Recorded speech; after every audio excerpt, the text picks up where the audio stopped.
Bonjour, aujourd'hui nous allons vous parler d'ingénierie sociale.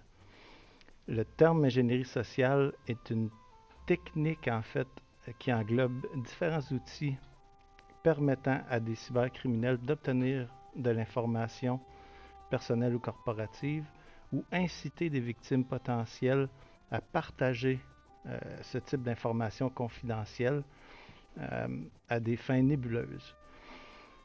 Cette technique s'appuie sur l'instinct que les gens ont de faire confiance et donc les cybercriminels utilisent plusieurs façons pour mettre en confiance leurs victimes afin d'obtenir ces renseignements.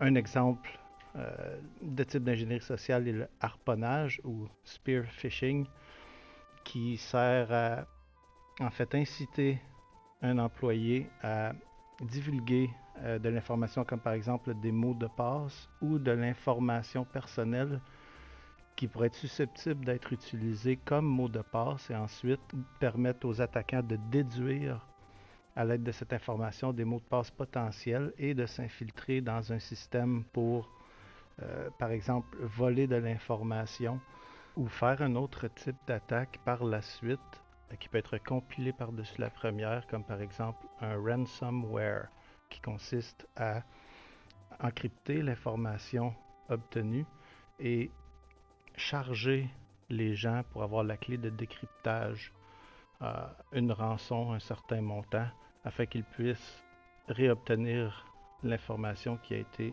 encryptée. Maintenant, aujourd'hui, ce que nous allons faire, c'est une démonstration sur le sujet.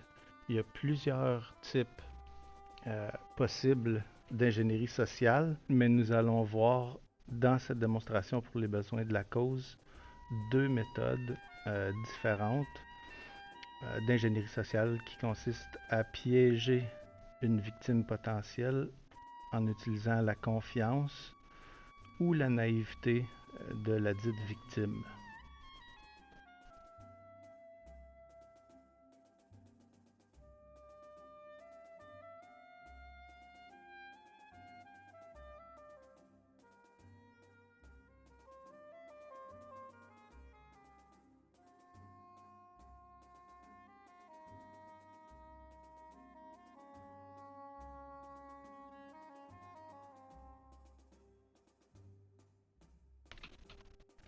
Pour cet exemple, on utilise Kali Linux. On ouvre un terminal, on précise on est en mode root, on s'en va dans l'application Set Toolkit.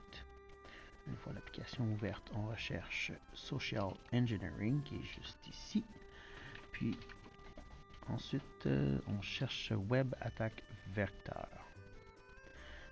Tout en bas, on voit les Credential Harvest. À partir de maintenant, on choisit un Web Template. On a notre adresse IP avec laquelle on va utiliser pour que les gens se connectent. Notre template va être un Google. Et voilà, notre serveur est prêt à fonctionner. Ready.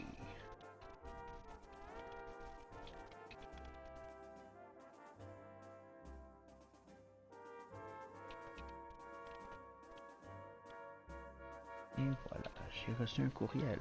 Mais qu'est-ce que ça peut bien être? Un tuto? Ah, j'ai besoin d'un tuto. Ah ben oui, ça me semble tout à fait legit.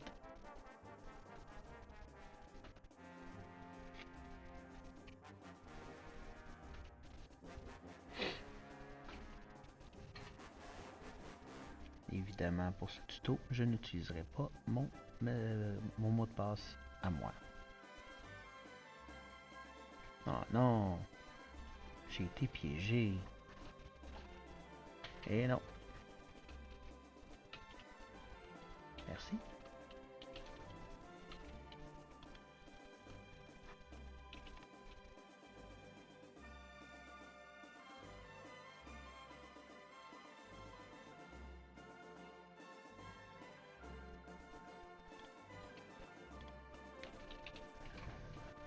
Maintenant, on attend que quelqu'un morde à l'hameçon. Ici, Ici, on peut observer l'adresse IP que la personne a utilisée pour se connecter à notre serveur. Donc, cette personne a cliqué sur le lien qu'on a fait dans le courriel.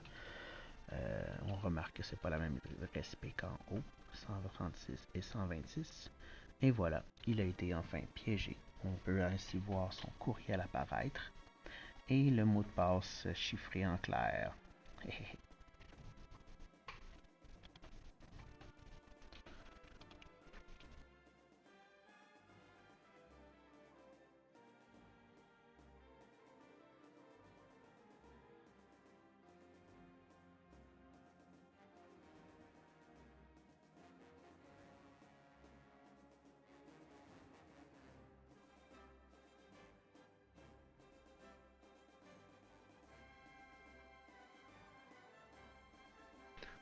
Donc là, on va essayer de créer un QR code.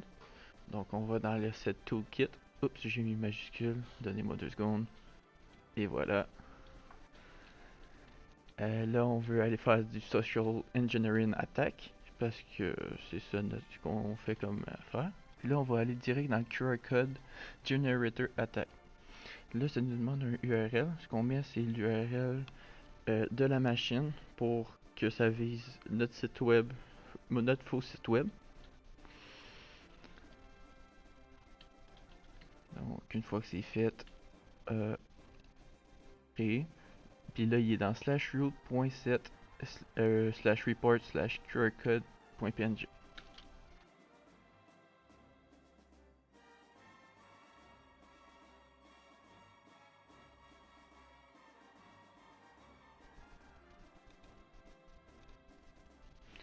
Donc là, comme on peut voir, je suis en train de copier le QR code sur mon bureau pour qu'on puisse le transférer sur une autre machine pour qu'on puisse faire une page d'un party.